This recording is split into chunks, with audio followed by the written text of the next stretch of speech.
Valorant has to be one of the most talked about topics in the gaming community right now, just for the sole reason that it could take Fortnite's spot at the top of the leaderboard of being the most popular game of all time.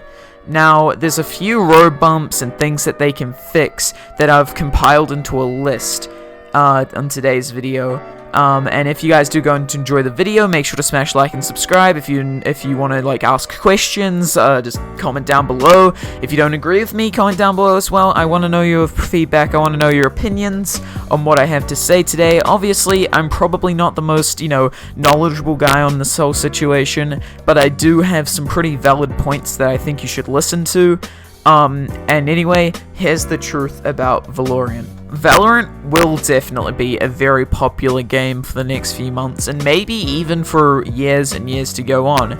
It's really hard to tell right now what it's going to be, but we do know that it probably will not kill Fortnite. So if you really don't want Fortnite to die, it probably won't die, because Valorant is a very different game to Fortnite. It's not a battle royale. It's kind of like a CSGO Overwatch, a lot of people have been saying, and it's definitely not the same genre as Fortnite. It may have graphics that kind of look like Fortnite, but that's really going to just the graphics itself is only going to attract a small little population of people, but it's more just going to be the solid gameplay, but it's like a lot different to Fortnite, so that may scare some people off. Obviously, a lot of kids, Fortnite's their first shooter game, and they're probably not going to be ready for something like CSGO, which is a lot more intense and kind of harder to understand, just with the whole systems. Like, Fortnite's very easy to understand how much health you have, how much ammo, or things like that. It's very easy for a kid to understand, but in like games like Valorant, it's really hard to it's not hard, but it's more difficult to tell kind of what's going on in situations. So it's definitely going to kind of throw some people off, some younger kids off that like Fortnite, so they'll probably stick with the game Fortnite itself. But Valorant will definitely be popular for the next wee bit, and if they continue to do well, obviously for the next few years. But it definitely won't be the sole reason why Fortnite dies. I think the only reason why Fortnite would die around this time, and it kind of already is the fact that Fortnite's killing itself because it's not doing essentially anything to try help its case, which I'm really frustrated about.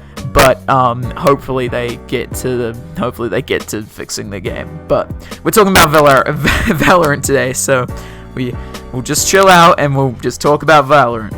Alright, next is currently, I know that the whole virus situation's kind of stopping it. I think they came out with a kind of statement about the whole thing.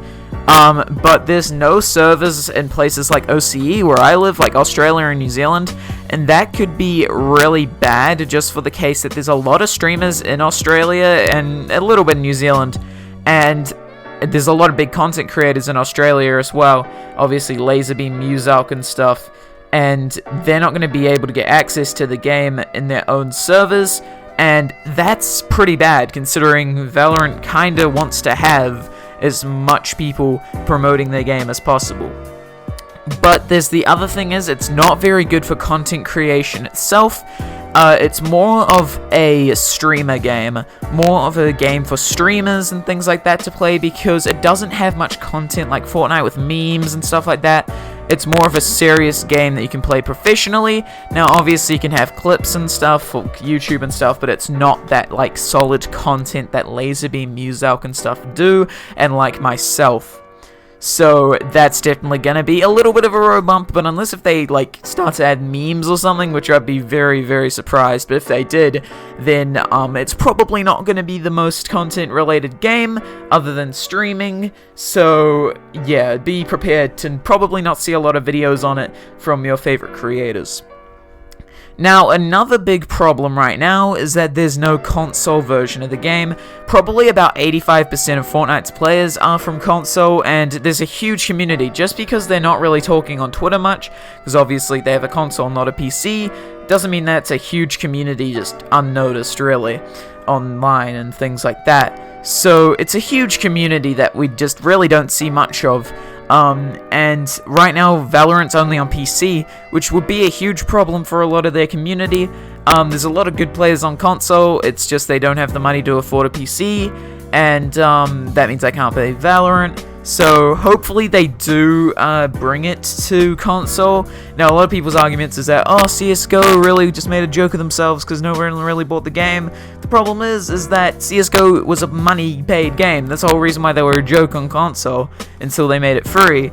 Valorant's already free, so they're not going to have that same problem, and if nobody gets it on console, then the game's not going to be as popular as Fortnite, obviously. So, yeah, obviously, there's been a lot of viewers watching Valorant right now, about 1 million to 100,000, 1 million people watching Valorant, and 100,000 people watching Fortnite on Twitch, but a lot of that is, the 1 million people is just trying to get the drops, and also just checking out the game itself.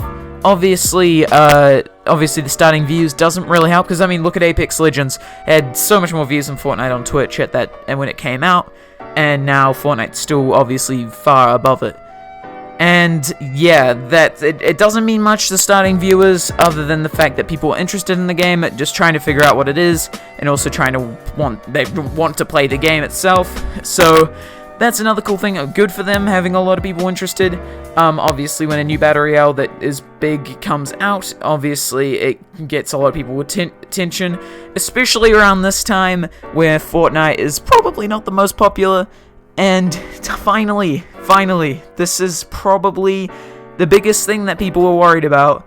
Most Fortnite pros moving over to Valorant. Now, this situation is kind of that Valorant is a lot more competitive than Fortnite right now. Fortnite is a very competitive game, but it's not competitive enough. It's not like a professional competitive kind of scene.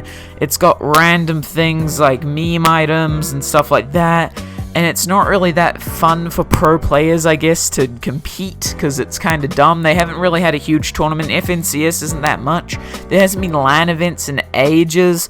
It's like, I think Valorant is a much more competitive game, so, yeah, a lot of pros are going over to that. Obviously not all of them, but a lot of them are. Like Zexro is trying to, the person who came second in World Cup, who got $2 million, Sam goes over. I mean, it's kind of a bad look for Fortnite right now, but, I'm not trying to be a fanboy, by the way. It's just, I don't think that with the huge console community and everyone else playing the game, I don't think Valorant will kill Fortnite, but I do expect it to be a very popular game.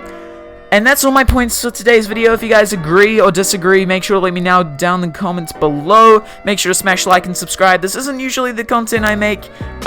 Usually it's like more challenge videos like Music and Laserbeam, but if you guys support this video, if you guys like it, I might start making a lot more commentaries. And yeah, guys, thank you for watching. Hope you enjoyed, hope I entertained, and I'll see you in the next one. I think I'm falling for you.